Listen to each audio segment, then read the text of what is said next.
يا حبيب فإن الطريق بعيد وزادنا قليل وقوافل الصالحين قد سارت من بين أيدينا ونحن قد بقينا يا الله باروچوي ያለንባት ምድር ጊዜያዊ መቆያና ወደ አኺራ መሸጋገሪያ ድልድይ ብቻና ብቻ ናት።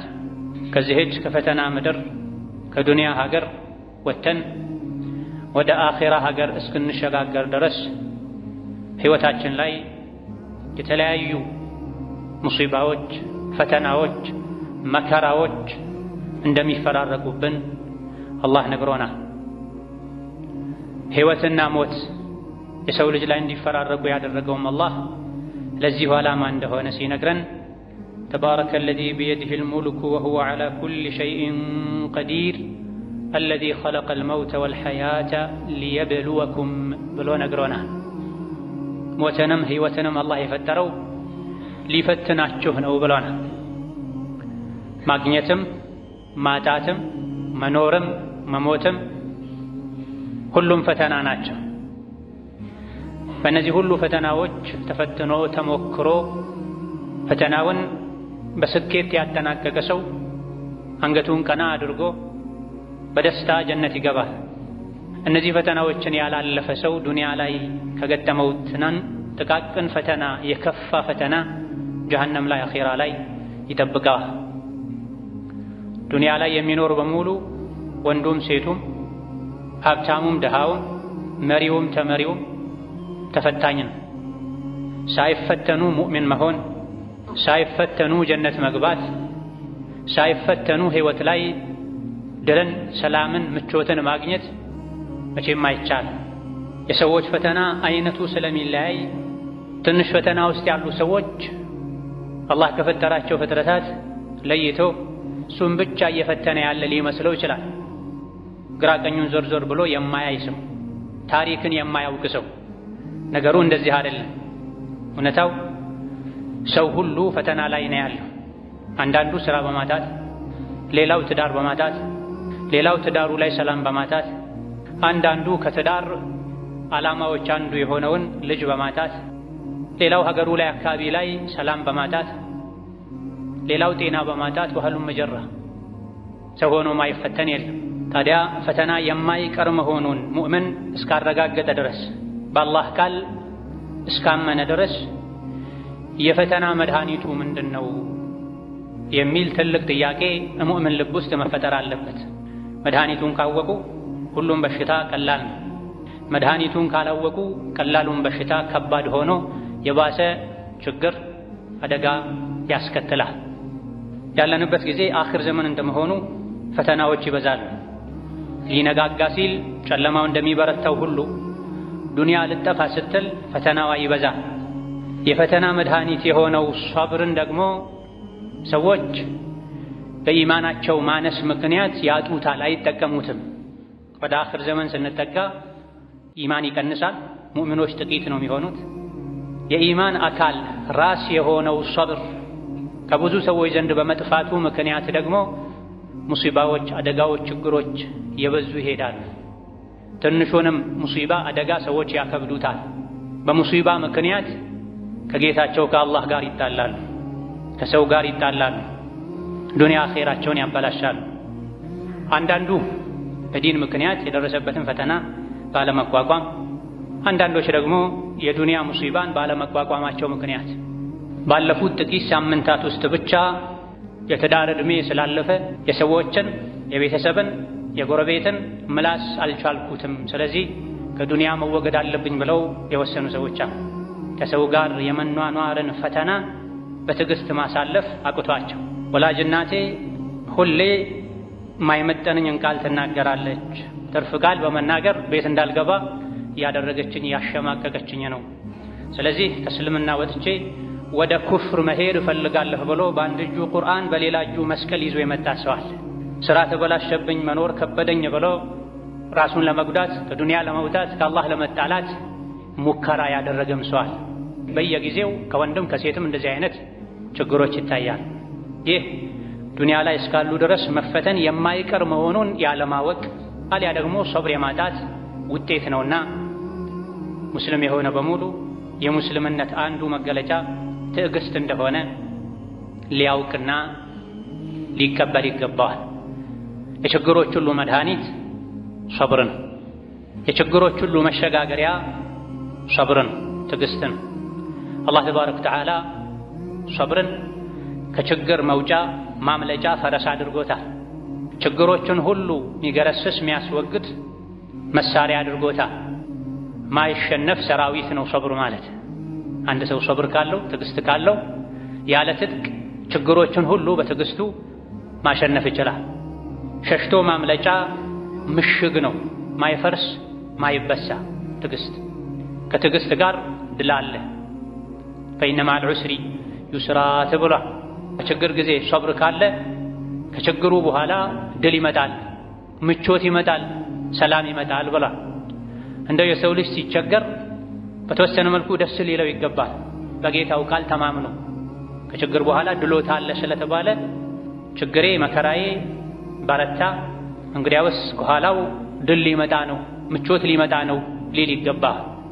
ትዕግስትና ድል ሸቂቅ የሆኑ ወንድማማቾች ናቸው ተብሏል። ሶብር ካለ ከሶብር በኋላ ድል አለ፣ ስኬት አለ። ያሰቡትን ማሳካት ከሚሰጉት ከሚፈሩት ነገር መዳን የሚቻለው መቼ ነው? ከችግር ጋር ሶብር ካለ። ከችግር ጋር ከሙሲባ ጋር ከመከራ ጋር ሶብር ከሌለ ችግሩ የተባባሰ ሄዳል፣ ከዱንያ አልፎ አኺራን ይጎዳል። ከችግር ጋር ትዕግስት ካለ ግን የማይቀር ነው ችግር ተወግዶ በቦታው ላይ ድል፣ ምቾት፣ ስኬት፣ እፎይታ ይተካል። በብዙ ሰዎች በመሳሪያዎች ከመታገዝ ይልቅ በሶብር መታገዝ የተሻለ የሚያዋጣ ነው። የሰው ልጅ ስኬታማ የሚሆነው ኢማንም ሊኖር የሚችለው ሶብር እስካለ ድረስ ነው። ኢማን ካለ ሁሉም አለ፣ አላህ ካንተ ጋር ስለሚሆን። ኢማን ከሌለ ሁሉ ነገር ቢኖርህ ምንም የለህም። የኢማን መለኪያው ደግሞ ሶብር ነው፣ ትዕግስት ነው። በትዕግስት ሁሉን ነገር ማሳካት ይቻላል። አላህን ከፈሩ ነገሮች ሁሉ ገር በገር ይሆናሉ፣ ብረትም ይቀልጣል። ሶብር ካለ ደግሞ ካሰቡት መድረስ ይቻላል ተብሏል። ቃሉን የሚሞላው እውነተኛው አላህ ተባረከ ወተዓላ ታጋሾችን ቁጥር ስፍር የሌለውን ምንዳ እንደሚመነዳቸው ዱንያም አኼራም ላይ መጨረሻቸውን እንደሚያሳምርላቸው ነግሮናል። ከታጋሾች ጋር እንደሆነ አበስሯል። ወስቢሩ ኢነላህ መዐ ሷቢሪን ብሏል። የሰው ልጆች ሆይ የዲንም ይሁን የዱንያ መከራ ሙሲባ የበረታባችሁ ሰዎች ሆይ ታገሱ፣ አላህ ከታጋሾች ጋር ነው ብሏል። ታጋሾች በዱንያም በአኼራ አላህ ከነሱ ጋር ነው፣ በእርዳታው በጥበቃው። በዲንም ይሁን በዱንያ ከፍታ፣ የበላይነት፣ ስኬት፣ የመጨረሻ ማማር የሚገኘው በትዕግስትና አላህ ያለው ቃል እውነት ነው ብሎ አምኖ በመቀበል ነው። ወጀዐልና ሚንሁም አኢመተን የህዱነ ቢአምሪና ለማ ሶበሩ ወካኑ ቢአያቲና ዩቂኑን ያለው ለዚህ በፊርዓውን ዘመን የሙሳ ተከታዮች ብዙ አይነት መከራ፣ ስቃይ ደርሶባቸው ነበር። እንደ ሰው ሐቃቸው ተጠብቆ መኖር አይችሉም ነበር። እንደ እንስሳት መገልገያ ብቻ ነበሩ። ታገሱ፣ ሰብር አደረጉ። መጨረሻ ላይ ግን ምድር ላይ ተተኪዎች፣ የበላይ መሪዎች አደረግናቸዋል። በምን ምክንያት? ለማ ሶበሩ፣ በታገሱ ጊዜ፣ በመታገሳቸው ምክንያት። አላህ የተናገረው ሁሉ እውነት ነው ብለው እርግጠኛ በመሆናቸው ምክንያት ብላ። ታዲያ ጌታ አላህ ከችግር በኋላ ምቾት አለ፣ ድሎት አለ ብሎ ነግሮናልና ይሄን እርግጠኛ ሆኖ መጠበቅ፣ ያ እስኪሳካ ድረስ ደግሞ በሶብር በትዕግስት መታገዝ ያስፈልጋል። አላህ ተባረከ ወተዓላ ሶብርን አጥቶ ከመበሳጨት ከመወራጨት ያልሆነ አካሄድ ከመሄድ ሶብር እንደሚሻል መታገስ እንደሚሻል አላህ ተባረከ ወተዓላ በመሐላ አጥብቆ ነግሮናል። ወለኢን ሶበርቱም ለሁወ ኸይሩን ሊሷቢሪን ብሎ የሚያዋጣችሁ መታገስ ነው። ወላሂ ብትታገሱ ይሻላችኋል። ትዕግስት ለታጋሾች ከትዕግስት ተቃራኒ ከሆነው አካሄድ የተሻለ ነው ብሎናል። የሰው ልጅ ሶብር ትዕግስት ካለው ከትዕግስት ጋር አላህን ከፈራ ጠላቶቹ ሁሉ ሊጎዱት እንደማይችሉ መከራና ሙሲባ ሁሉ ቢፈራረቀበት መጨረሻ ላይ ድል የሱ እንደሚሆን አላህ ነግሮናል። ወኢን ተስቢሩ ወተተቁ ላ የضركم ከይዱሁም ሸይአ ኢነላህ ቢማ ያዕመሉነ ሙሒጥ ብሏል። ሊጎዱህ የሚፈልጉ ባለስልጣናት፣ አቅም ያላቸው ሰዎች፣ ምድር ላይ ያሉ የሰው ልጆች በሙሉ ቢረባረቡ አንተ ላይ የአላህ ፍራቻና ትዕግስት ካለህ አላህ ተባረከ ወተዓላ የጠላቶችህን ሴራ ያከሽፍልሃል፣ ይረዳሃል። በትዕግስት ይሄን መቋቋም ትችላለህ ብሏል። ስለ ነቢዩላህ ዩሱፍ ታሪክ ሙስሊም ሁሉ ያውቃል፣ ቁርአን የሚቀራ በምን አይነት ችግር አልፈው መጨረሻ ላይ ነቢይም የሀገር መሪም እንደሆኑ አላህ ነግሮናል። ዩሱፍ የደረሱበት ደረጃ ላይ ያደረሳቸው አላህን መፍራታቸውና መታገሳቸው ነው። ከአባት እናታቸው ቤት ወጥተው ባሪያ ተደርገው ተሸጠው አገልጋይ ሆነው ያለ ወንጀላቸው ተወንጅለው ለረጅም ዓመታት እስር ቤት ተወርውረው ከዚያ ሁሉ መከራ ስቃይ በኋላ አላህ ተባረከ ወተዓላ ከእስር ቤት አውጥተው የሀገሩ እንኳ ቋሚ ነዋሪዎች ሊመኙት ሊያገኙት የማይችሉትን ማዕረግ ሰጥቷቸዋል። የሀገሩ አዛዥ ፈላጭ ቆራጭ አድርጓቸዋል። ይሄም በምን አገኙት? የበላይነትን፣ መሪነትን፣ ትልቅነትን ያገኙት በሶብር እንደሆነ አላህ ሲነግረን ኢነሁ መን የተቂ ወየስቢር ፈኢነላሃ ላ ዩዲዑ አጅረል ሙሕሲኒን። ትዕግስት ያደረገን አላህን የፈራ ሰው አላህ የታጋሾችን ምንዳ ከንቱ አያደርገውም። ትዕግስት ዱንያም አኼራም ላይ ዋጋ አለው፣ ጀዛ አለው። የሰበረ ሰው ችግሮች ቢመሩትም ቢጎመዝዙትም ቢከብዱትም ዋጥ ያደረገ ያልፋል፣ ነገ የተሻለ ቀን ይመጣል ብሎ በሶብር ያለፈ ሰው አላህ ተባረከ ወተዓላ እዚህ ዱንያ ላይ ይሸልመዋል። ያለፉ የመከራ ቀናትን፣ ሳምንታትን፣ ወራትን የሚያስረሳን ጸጋ ዱንያ ላይ ይሰጠዋል። አኼራ ላይ ደግሞ ታጋሾች ቁጥር ስፍሩን አላህ እንጂ ማንም የማያውቀውን ምንዳ ነው የሚመነዱት ብሏል። ዱንያም ላይ ይሁን አኼራ ላይ ፈላህ፣ ነጃህ፣ ስኬት ያሰቡት መሳካት ሊገኝ የሚችለው በሶብር እንደሆነ አላህ ሲነግረን ያ አዩሃ አለዚነ አመኑ ይስቢሩ ወሷቢሩ ወራቢጡ ወተቁላህ ለዓለኩም ቱፍሊሑን ብሏል። እናንተ አማኞች ሆይ ሙእምን ነኝ ሙስሊም ነኝ የምትሉ ሰዎች ሆይ ሶብር አድርጉ፣ ታገሱ፣ ጽኑ፣ አላህን ፍሩ። ከታገሳችሁ ከጸናችሁ አላህን ከፈራችሁ ያሰባችሁት ሁሉ ይሳካል ብሏል። ታጋሾችን እንደሚወዳቸው ነግሮናል። በሙሲባ በችግር ጊዜ መታገስ ከሽልማቶቹ አንዱ የአላህን ውዴታ ማግኘት። ይሄ ደግሞ ለመታገስ ትልቅ የሚያነሳሳ ነገር ነው። ባለመታገስ ምንም የሚገኝ ነገር የለም ከአላህ ቁጣ ውጭ። አንድ ሰው ሶብር ስላጣ፣ ስለተበሳጨ፣ ስለተወራጨ፣ ከእስላም ኩፍር ይሻለኛል ስላለ፣ ከመኖር ራሴን ማጥፋት ይሻለኛል ስላለ የአላህ ውሳኔ አይቀየርም። ከዱንያ ችግር ወጥቶ ወደ ባሰ ወደ አኼራ ችግር መሄድ ነው የሚሆነው ትርፉ። መታገስ ግን ኸይር እንደሆነ በላጭ እንደሆነ ለዱንያም ለአኼራ መሶበር መታገስ እንደሚሻል አላህ ነግሮናል። ችለን እንድንታገስ ደግሞ ሲያነሳሳ ሽልማቱን ሲነግረን ወላሁ ዩሂቡ ሷቢሪን። ታገሱ። በመታገስ ብዙ ነገር ታገኛላችሁ። ከምታገኙት የትዕግስት ፍሬ ጥቅም አንዱ አላህ ታጋሾችን ይወዳል። ፈማዳ ፈውቀ ሃዳ። ሙእምን ከዚህ በላይ ምን ይፈልጋል? የሙእምን ዓላማው ግቡ የአላህን ውዴታ ማግኘት ነው። የሚሰገደው፣ የሚጾመው፣ ሶደቃ የሚሰጠው፣ ሐጅ ዑምራ የሚደረገው፣ ዝምድና የሚቀጠለው፣ ወንጀል የሚተወው የአላህ ውዴታ ተፈልጎ ነው። ታዲያ መከራ ሙሲባ ህይወት ላይ የተፈራርቀው ትዕግስት ከተደረገ የአላህ ውዴታ የሚገኝ ከሆነ ከሰብር ጋር በላ ቢመጣ የሙእምን ደስታ ይሆናል ማለት። ደጋግ ቀደምቶች በህይወታቸው ለወራት ምንም አይነት እንቅፋት ችግር ካልገጠማቸው ይፈሩ ነበር። ጌታዬ ሆይ ምን አጥፍቼ ነው አልፈተንከኝም ለምንድን ነው ይሉ ነበር ተብሏል። ፈተና ከሰብር ጋር ከሆነ የአላህን ውዴታ ስለሚያመጣ አላህ ተባረከ ወተዓላ ታጋሾችን በሶስት ነገር አበስሯቸዋል። ከሶስቱ አንዱ ብቻ ዱንያ ላይ ካሉ ጸጋዎች ሁሉ ሚሻልና ሚልቅ ነው። ሰዎች ለዱንያ ይገዳደላሉ። አንዱ የሌላኛው ምቀኛ ይሆናል፣ ጠላት ይሆናል፣ ይፎካከራሉ። ዱንያ ላይ ካሉ ነገሮች ሁሉ ለታጋሾች ከሚሰጡ ከሶስት ነገሮች አንዱ ይበልጣል። ወበሽር ሷቢሪን ታጋሾችን አበስራቸው፣ የተኞቹን ሙሲባ ሲደርስባቸው ትዕግስትም ያደርጉ እኔ ዘንድ የነበረ ነገር ሁሉም የአላህ ነን፣ አላህ አመጣ አላህ ወሰደ ብለው ሚጽናኑ አበስራቸው። በምን ኡላኢከ ዐለይሂም ሰለዋቱን ሚን ረቢሂም ወረሕማ ወኡላኢከ ሁሙል ሙህተዱን ብሏል። ሶስቱ ሽልማቶች እነዚህ ናቸው። ታጋሾች በአንደኛ ደረጃ አላህ ያወድሳቸዋል። ከተከበሩ ከሰማይ መላእክት ጋር ስለነሱ ጀብድ ትልቅነት አላህ ተባረከ ወተዓላ ይናገራል። ሰማይ ላይ ይወሳሉ። ሰብር ሰማይ ላይ እንዲታወቁ መላእክት ዘንድ ክብር እንዲያገኙ ያደርጋል። ሁለተኛ አላህ ያዝንላቸዋል። ሶስተኛ ሂዳያ ያላቸው ማለት እነሱ ናቸው ብሎ መስክሮላቸዋል። ሶብር ያለው ሰው ሂዳያ አለ፣ አላህ ያዘንለታል፣ አላህ ያወድሳል። ሶብር የሌለው ሰው ሂዳያ አላገኘም ማለት ነው። አልተመራም፣ አልተስተካከለም፣ የአላህን ውዴታም ያጣል። በችግር ጊዜ ሶብር አድርጉ፣ ሶላት ስገዱ፣ ተጽናኑ፣ ለዲን ለዱንያችሁ የሚበጃችሁ ይህ ነው ብሏል። የዲንም የዱንያ ሙሲባ ሲመጣ ሙሲባውን በሶብር እንድንቋቋመው አላህ ሲመክረን ወስተዒኑ ቢሶብሪ ወሶላህ ወኢነሃ ለከቢረቱን ኢላ ዐለል ኻሺዒን ብሏል። ዱንያችሁ ላይ ልጅ በማጣት ትዳር በማጣት ትዳር ውስጥ ሰላምን ፍቅርን በማጣት ህይወት ላይ ስራ በማጣት አካል ላይ ጤንነትን በማጣት መሰል ሰላም ይነሱ ውስጥን የሚረብሹ ሙሲባዎች ሊፈራረቁባችሁ ይችላሉ። ዲናችሁ ላይ የተለያዩ ፈተናዎች ሊገጥሟችሁ ይችላሉ። ለሁሉም ወስተዒኑ ቢሶብሪ ወሶላህ።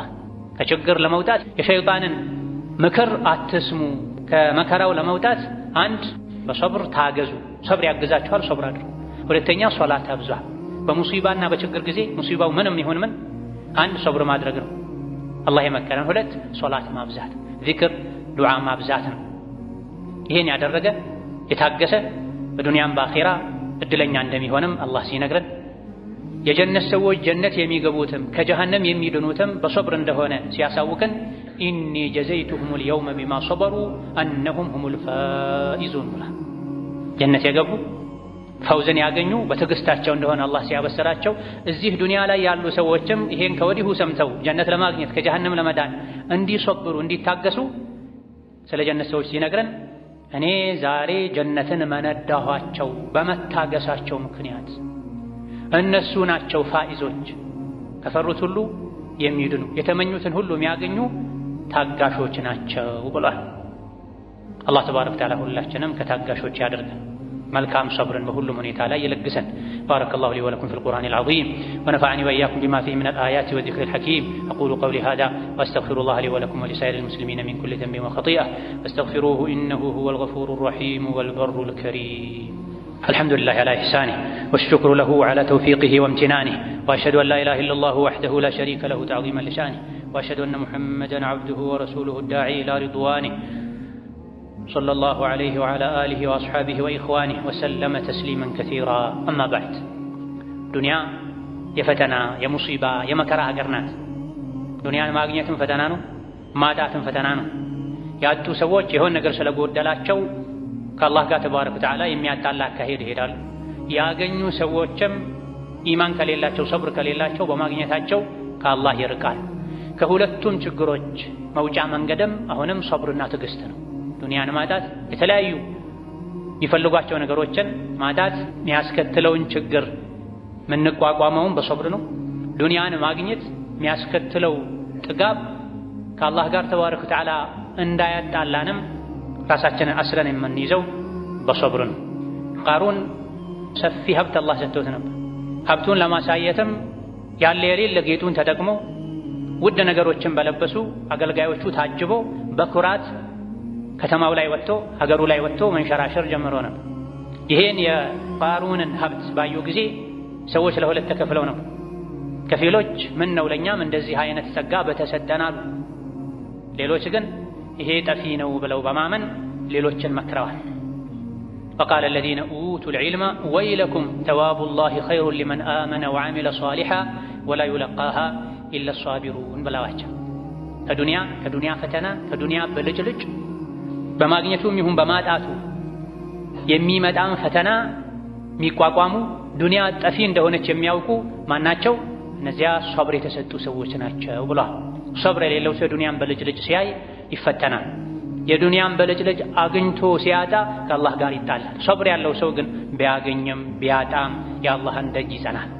የሰጠኝ አላህ ነው፣ ከፈለገ ይወስዳል፣ እኔም ራሴ የአላህ ነኝ፣ አይደለም ንብረቴ አይደለም ቤተሰቤን ነፍሴን እንኳ አላህ ይወስድ የለ እንዴ?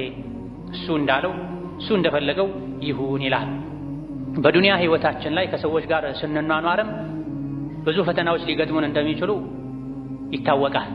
ቀደም ሲል እንደተገለጸው ከወለደችው ወላጅ እናቱ ጋር መኗኗር ከብዶት ስራ በማጣቱ ከሌሎችም ምክንያቶች ከእናቱ የሚሰነዘርበትን ቃል መቋቋም አቅቶት አኺራውን ለማበላሸት እስከ መወሰን የሚደርስ ሰዋል። ሰዎች የሚያደርሱብንን ጉዳት፣ ጥቃት በምን መልኩ መመለስ እንዳለብንም ቁርአን አስተምሮናል። ኢድፋዕ ቢለቲ ሂያ አሕሰን። ሰዎች ምንም ያድርጉ ምን አንተ የቻልከውን ያክል በጥሩ መልስላቸው፣ አላዋቂዎችን ሰምተህ እንዳልሰማ እለፋቸው ብሎን ነበር። ከሰው ጋር ስንኗኗር ሰው መጥፎ ሲያደርግብን እኛ በጥሩ መመለስ በትዕግስት ማለፍም ደግሞ የሚሳካው መቼ ነው? ወማ ዩለቃሃ ኢላ ለዚነ ሰበሩ ወማ ዩለቃሃ ኢላ ዙ ሐظን ዐዚም ብላ ሰዎች የሚያደርሱበትን ጥቃት በትዕግስት የሚቋቋመው በጥሩ የሚመልስላቸው ይቅር ብሎ የሚያልፈው ስቆ የሚያልፈው ማን ነው?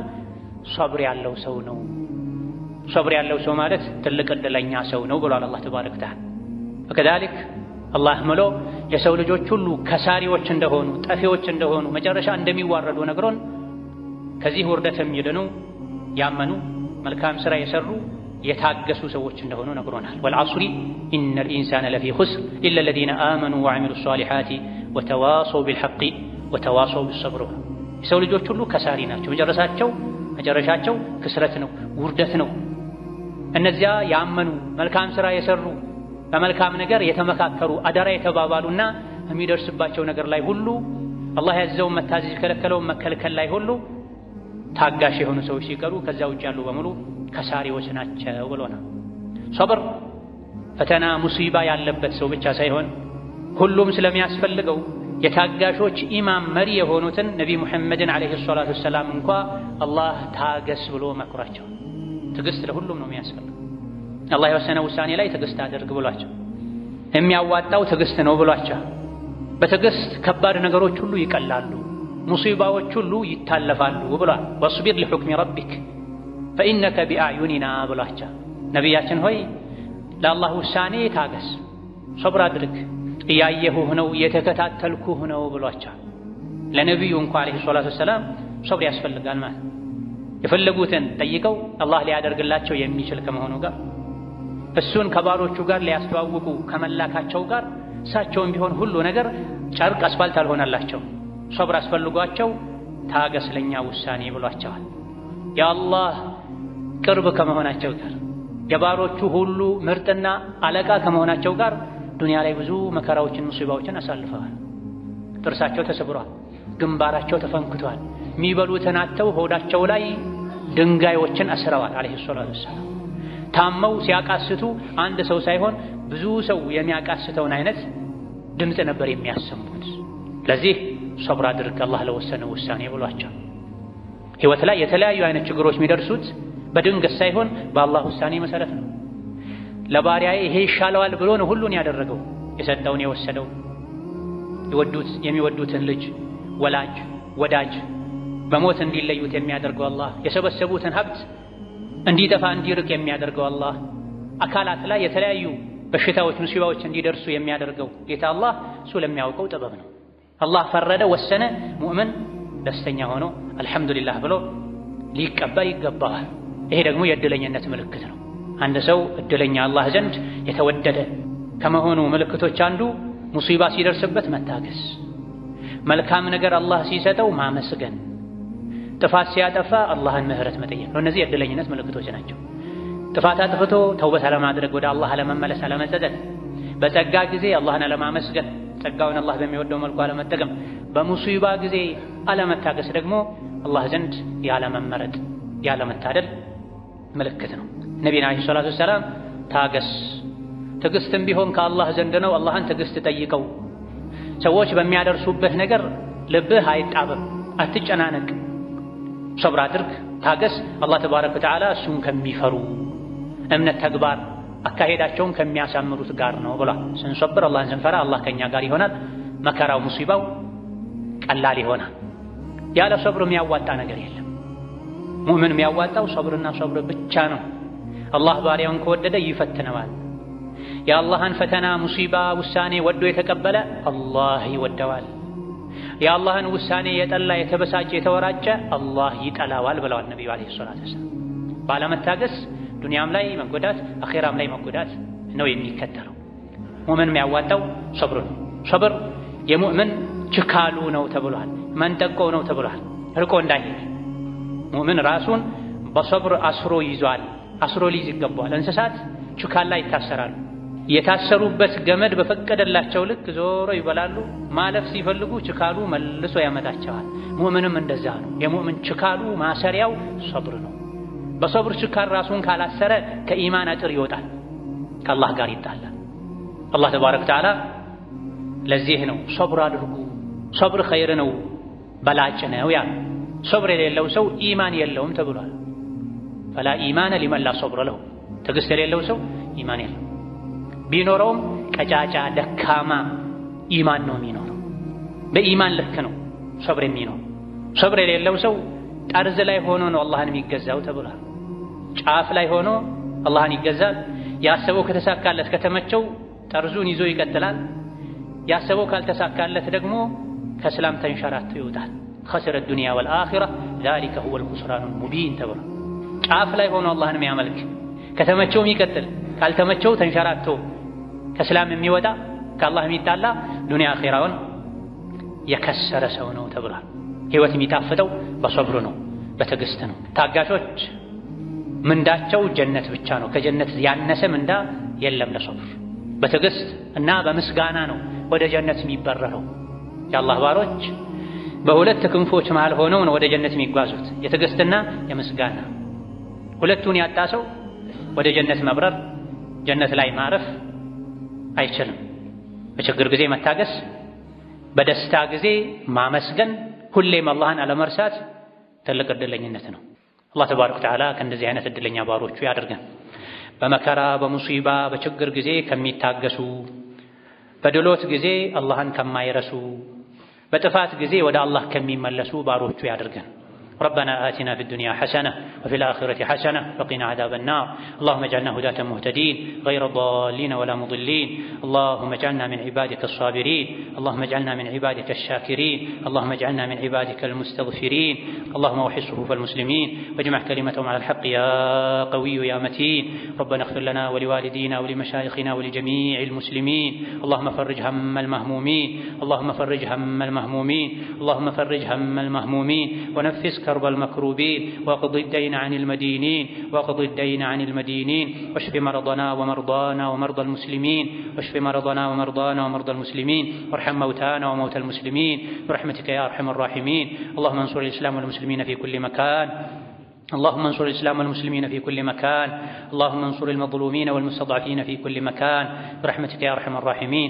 ربنا آتنا في الدنيا حسنة وفي الآخرة حسنة وقنا عذاب النار. آمين والحمد لله رب العالمين. وصلى الله وسلم وبارك على نبينا محمد وعلى آله.